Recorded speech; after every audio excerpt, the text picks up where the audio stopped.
참새 2마리가 하나 쌀이온에 팔리지 않느냐. 그러나 너희 아버지께서 허락하지 아니하시면 그 하나도 땅에 떨어지지 아니하리라. 너희에게는 머리털까지 다 세신 바 되었나니 두려워하지 말라. 너희는 많은 참새보다 귀하니라. 누구든지 사람 앞에서 나를 시인하면 나도 하늘에 계신 내 아버지 앞에서 그를 시인할 것이요, 누구든지 사람 앞에서 나를 부인하면 나도 하늘에 계신 내 아버지 앞에서 그를 부인하리라. 내가 세상에 화평을 주러 온 줄로 생각하지 말라. 화평이 아니요 검을 주러 왔노라. 내가 온 것은 사람이 그 아버지와 딸이 어머니와 며느리가 시어머니와 불화하게 하려 함이니 사람의 원수가 자기 집안 식구리라. 아버지나 어머니를 나보다 더 사랑하는 자는 내게 합당하지 아니하고 아들이나 딸을 나보다 더 사랑하는 자도 내게 합당하지 아니하며 또 자기 십자가를 지고 나를 따르지 않는 자도 내게 합당하지 아니하니라. 자기 목숨을 얻는 자는 잃을 것이요 나를 위하여 자기 목숨을 잃는 자는 얻으리라. 너희를 영접하는 자는 나를 영접하는 것이요 나를 영접하는 자는 나를 보내신 이를 영접하는 것이니라.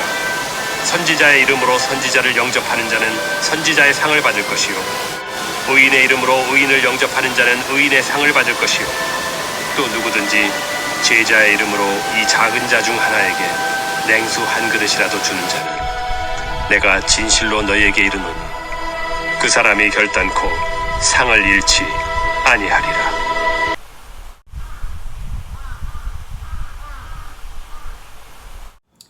할렐루야. 오늘도 하나님의 은혜를 받으시고 하나님의 그 말씀대로 실천하시면서 하나님의 큰 축복과 사랑 속에 사시기를 바랍니다. 예수님께서 제자들을 보내실 때 그 제자들이 어떤 대우를 받고 어떠한 고난을 당할 것을 예수님은 잘 아셨습니다. 예수님은 사람의 속에 어떤 것이 있는 것인지를 다 아시기 때문에 사람에게 당신의 몸을 의탁하지 아니하셨다고 기록한 것을 보면 인간의 마음이 얼마나 사악하고 또 예수님이 믿고 맡길 만한 그 마음이 아니라는 것을 아셨습니다. 그래서 여우도 굴이 있고 공중의 새도 다 집이 있지만은 인자는 머리 둘 곳이 없도다 하신 말씀, 이 말씀 가지고 사람들은 예수님이 오죽 돈도 없고 가난하고 집도 없었으면 이런 한탄을 하셨나, 아유 불쌍하신 우리 예수님, 이렇게 또 하시는 분도 계시는데 그 말씀이 아닌 것입니다. 예수님이 돈이 없습니까? 이 세상 모든 것이 다 당신의 것이에요. 이 세상 모든 만물을 다 그분이 지으셨습니다. 사람들이 그렇게 하여튼 눈이 정말 뒤집어지도록 좋아하는 금, 다이아몬드, 이 모든 것들 다 하나님 아버지의 것이고 예수님의 것인 것입니다. 여기서 마음 둘 것이 없다라는 것은 인간의 마음 속에 바로 선하신 예수님을 담아놓지 않고 사람의 마음은 마치 요동하는 바다 물결처럼 끊임없이 변하고 그리고 악하기 때문에, 그래서 예수님이 제자들을 보내실 때 정말 걱정스러웠습니다. 그들이 나가서 받을 고난, 세상 사람들이 예수님을 미워했듯이 예수님의 제자들을 미워하는 건 뻔한 것이죠. 예수님을 핍박하고 결국은 십자가에 죽게 하는 그 사람들, 그들이 예수님의 제자라고 대접을 했겠습니까? 예수의 복음을 전하면 살려주고 아니면은 죽이겠다고 이렇게 그들이 타협을 하려고 할 때에 그때 예수님의 제자들은 타협하지 않고 거의가 순교를 하였습니다. 예수만 전하지 않고 예수를 한 번만 부인해라 그러면 내가 너를 살려주겠다 해도 예수를 부인하지 않고 죽은 사람들이 얼마나 많았습니까? 우리는 일일이 다 누구누구라고 한두 사람의 이름으로 다 거론이 되지 않습니다. 지금까지 이 땅의 기독교는 바로 이같이 순교한 사람들의 그 피의 뿌리를 내리고 그 피를 기본으로 하여서 기독교가 이렇게 크게 번성하게 되었던 것입니다. 예수님은 예수님의 제자들에게 말씀하시기를 이 세상에 내가 화평을 주러 온 줄로 생각하지 말아라. 왜? 믿지 않는 자들에게 전혀 다른 이 세상에 없었던 그런 말씀, 하나님의 지시, 하나님 나라의 소식, 하나님의 능력을 전하게 되면은 그들은 자기들의 생각과 자기들의 지식과 자기들의 삶의 방식과 다르다고 해서 분명히 너희를 죽이려고 할 것이다. 이 세상에 어떤 화평을 주러 온 것이 아니라 오히려 검을 주러 왔다. 여기서 검 그러니까 바로 예수님께서 칼을 가지고 사람들을 뭐 죽이고 하는 이것으로 착각을 하고 예수님은 굉장히 공격적이고 예수님은 싸움을 좋아하신다고 착각하면 안 되는 것입니다. 예수님이 베드로에게 하신 말씀이 있어요. 이제 내가 곧 이제 잡혀가서 죽을 것이다 하니까 베드로가 주여 절대로 그렇게 못합니다 하면서 자기 칼을 빼어들었습니다. 그리고 예수님의 제사장의 종이 그 말고라는 사람이 예수님을 잡으러 오니까 그 칼을 휘둘러서 말고의 귀를 그냥 잘라버렸어요. 그때 예수님께서 다시 그 떨어진 말고의 귀를 주워다가 다시 붙여주시면서 칼을 사용하지 말라. 칼을 사용하는 자는 칼로 망할 것이다. 검을 사용하지 말아라. 그 검은 쇠로 만든 사람을 베는 죽이는 그런 검이 아니라 여기서 말씀하시는 바로 검이라는 것은 성령의 검, 하나님의 말씀을 말하는 것입니다. 어떤 곳에 가든지 담대히 전할 수 있는 하나님의 말씀, 어떤 곳에 가든지 사람의 영과 혼과 골수를 찔러 쪼개는 말씀, 바로 이 말씀이 곧 성령의 검이라는 것입니다. 그래서 이 성령의 검을 너희가 가지라는 것이죠. 그래서 검에는 타협이 없습니다. 하나님의 말씀에는 타협이라는 것이 있을 수 없습니다.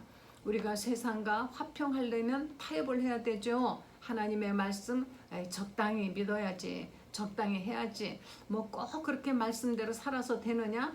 예수를 믿어도 지혜롭게 믿어라. 이런 얘기 많이 사람들이 하죠. 처음에 예수 믿으니까 주위에서 그런 얘기 많이 했습니다. 적당히 하는 거야. 그 집안의 사정 봐가면서 그렇게 분쟁을 일으키고 싸우지 말고 이렇게 그런 충고를 많이 했지만 그렇게 만약에 타협했다면 지금쯤은 저 멀리 아마 가버렸을 것입니다. 하나님께로부터 멀리 한 발짝 두 발짝 하다가 마치 파도에 휩쓸리듯이 깊은 불신앙의 바다에 빠졌을 것이에요. 하나님의 말씀을 가지고 우리가 타협하는 것이 아니기 때문에 그래서 이 말씀은 곧 검인 것입니다.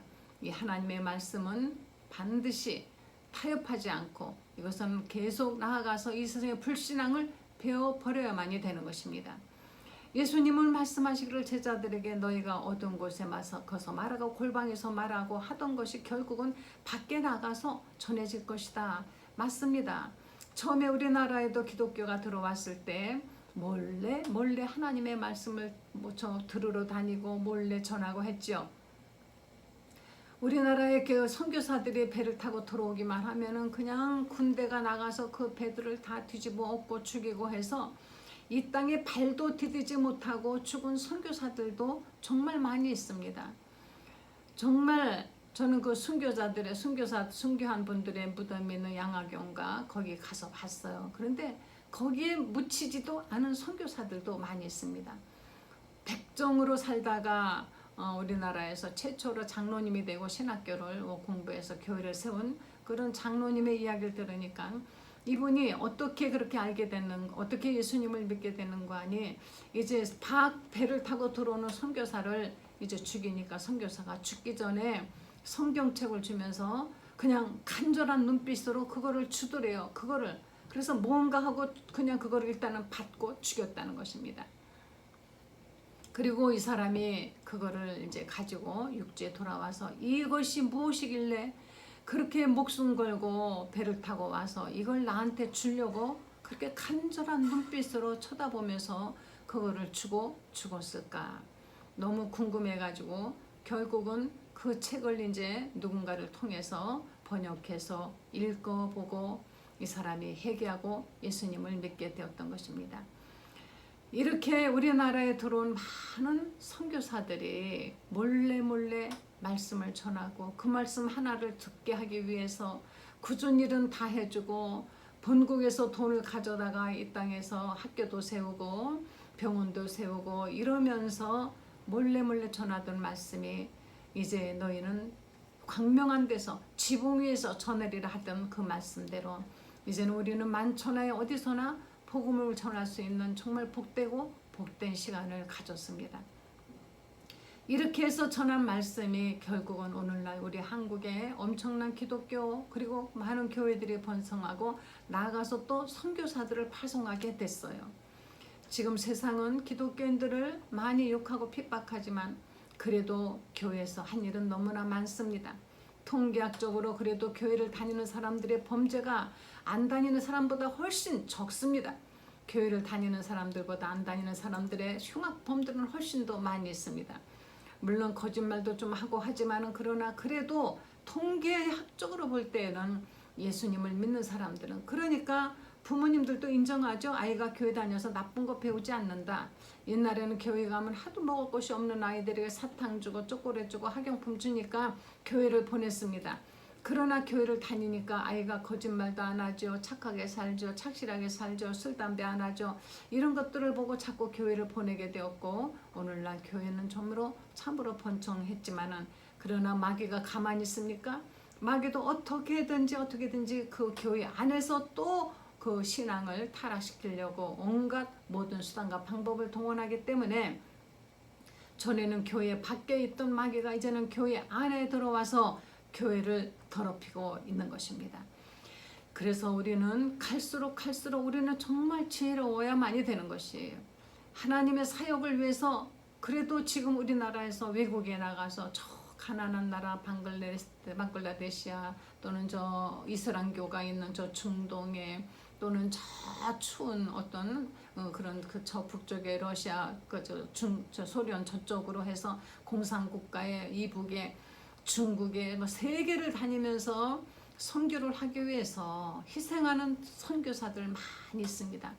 지금 코로나 때문에 각 교회들이 재정이 어렵다 해서 이 선교사들에게 보내는 선교 헌금을 중단해서 정말 이게 거기서 먹고 살 길이 없는 안 그래도 코로나도 위험한 데다가 생활비까지 없는 위험에 처한 선교사님들이 많이 있다고 합니다. 누군가가 정말 돈이 있다면 여러분 같이 나눠 써야만이 되지 않겠습니까? 이런 선교사들에게 꼭 보내줘야 되지 않겠습니까? 같이 나눠 써야만이 되는 것입니다. 예수님의 제자들은 금도 은도 가지지 말고 전대에 돈도 그 옷도 가지지 말고 그냥 가라 그랬습니다. 그곳에 가서 먹고 그곳에 가서 주는 대로 입고 하라 그랬습니다. 만약에 너희를 대접지 않으면은 다른 데로 피하라. 싸우지 말아라. 그러나 예수님이 이와 같이 사역하는 사람들을 하나님의 통로로 사용하셔서 축복해 주신 것은 성경에도 기록되어 있고 지금까지 기독교 역사에 이 기독교가 이렇게 번창하게 된 데에는 이렇게 아낌없이 하나님의 사역자들을 도와준 복받은 사람들이 있기 때문인 것입니다. 대대로 하나님의 일에 사역자의 도움이 되어서 물질을 아낌없이 투자했던 그런 사람들의 가정이 다 잘 되는 것을 우리는 볼 수가 있습니다. 성경에도 로디아라고 하는 여성이 얼마나 유명합니까? 그 로디아는 정말로 비단 옷, 좋은 옷감을 파는 그런 사람인데 돈을 벌면은 전부 그 주의 사역자들, 사도들을 아낌없이 지원한 사람인 것이에요. 고넬료도 그렇고 바나바도 그렇고 돈이 있는 사람들은 그래도 그 사역자들을 계속 도와줘도 사도 바울은 어려워서 천막을 키우면서 주님의 일을 했다는 것입니다. 정말로 이렇게 지금도 고생하는 선교사님들 많이 있습니다. 지금도 정말 자기가 잘 밥 벌어먹고 살면서 복음을 전하고 목회를 하는 분들이 해외에는 많이 있습니다. 한국에도 요새 자기가 직장생활하면서 교회 개척교회를 끌어가는 분들도 지금 있다고 해요. 한쪽에서는 돈이 넘쳐나고 한쪽에서는 이렇게 지금 어려워서 힘들어서 정말 고생하고 있는 것이 있다면 이것은 안 됩니다. 이 일을 교회는 해야만이 되는 것입니다. 너희가 냉수 한 그릇이라도 결단코 상을 잃지 않는다고 주님이 말씀하신 것은 사역자들을 도우라는 것입니다. 사역자들을 위해서 너희가 냉수 한 그릇이라도 다시 말하면 있는 힘을 다 해서 도와주라. 결단코 상을 잃지 않는다는 말씀은 내가 잊지 않고 너에게 상을 주겠다는 것입니다. 이와 같이 물질적으로 기도로 여러 가지 힘을 다해서 돕지 않고야 어떻게 주의 복음을 나가서 전하겠습니까? 여러분이 가지고 있는 큰 돈이 아니라도 작은 물질이라도 도와주셔야만이 된 것입니다. 이것은 그들을 돕는 것이 아니라 하나님의 일을 돕는 것이고 하나님의 일에 협조하는 것입니다. 주의 사역자들을 만약에 도우면은 그가 하는 일을 똑같이 상을 받는 것입니다. 하나님께서는 결코 잊지 아니하시고 냉수 한 그릇도 기억하시는 하나님이시니 여러분 내가 이렇게 하니까 내가 이렇게 해서 기억하라는 뜻이 아닌 것입니다. 하나님이 기억하신다는 그 사실을 여러분 명심하시고 지금 이렇게 힘들고 어려울 때 주의 사역자들을 꼭 도와주셔야만이 되는 것입니다. 하나님께서 이같이 나가서 복음을 전하라고 사랑하는 제자들을 이렇게 보내실 때 그 하나님은 그 사역자들에게 능력도 주시고 권세도 주셨으며 그 사역자들을 돕는 사람들에게 역시 하나님이 또 권세도 주시고 물질의 축복도 주시는 것입니다. 하나님은 하나님의 일을 하는데 하나님의 것을 주시면서 하라고 하시지 우리가 뭐가 그렇게 있다고 우리 것을 뜯어서 하시겠습니까? 절대 그렇지 않습니다. 뭔가 여러분이 희생했다면 그보다도 훨씬 더 좋은 것으로 더 영원한 것으로 더 많은 것으로 받는다는 것을 꼭 명심하시고 주의 일에 함께 하시는 모두가 다 사역자가 되시기를 간절히 축원합니다. 기도하시겠습니다. 하나님 감사합니다. 이렇게 우리들에게 예수님을 믿게 하기 위해서 이 복음이 우리의 귀에 들려 오늘날 우리가 하나님의 자녀로서 살게 하시기 위해서 얼마나 많은 사역자들을 희생시키시고 얼마나 많은 돕는 자들이 물질을 또한 희생하면서 이렇게 오늘날 우리나라가 이렇게 축복받게 되었는지 하나님 그들을 하나님이 축복하시고 하나님이 그들에게 더더욱 복을 주시기를 원합니다. 하나님이시여 이 땅에 기독교가 전파되게 하기 위해서 얼마나 세계의 많은 선지자들이 선교사들이 와서 이곳에서 희생하였습니까? 그들을 그 가정을 그 국가를 축복해 주시고 우리 이 나라에서 이제 나가서 복음을 전하고 선교를 하는 이 나라를 하나님 결코 버리지 마시고 더욱 왕성한 선교 활동을 하도록 축복해 주시기를 간절히 간구드리옵나이다.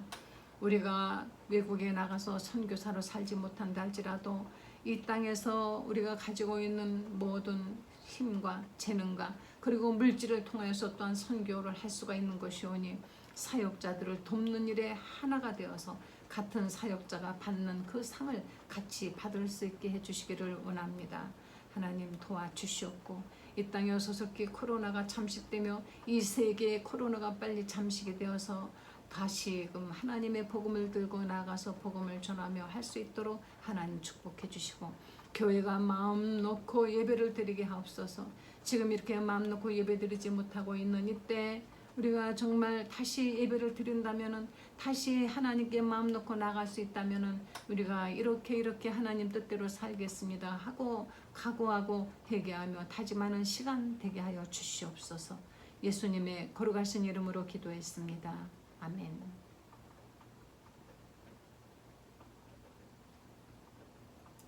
우리 모두 이럴 때일수록 하나님의 일을 위해서 고생하시는 분들에게 힘이 되어 주시고 여러분도 힘을 내시기를 바랍니다.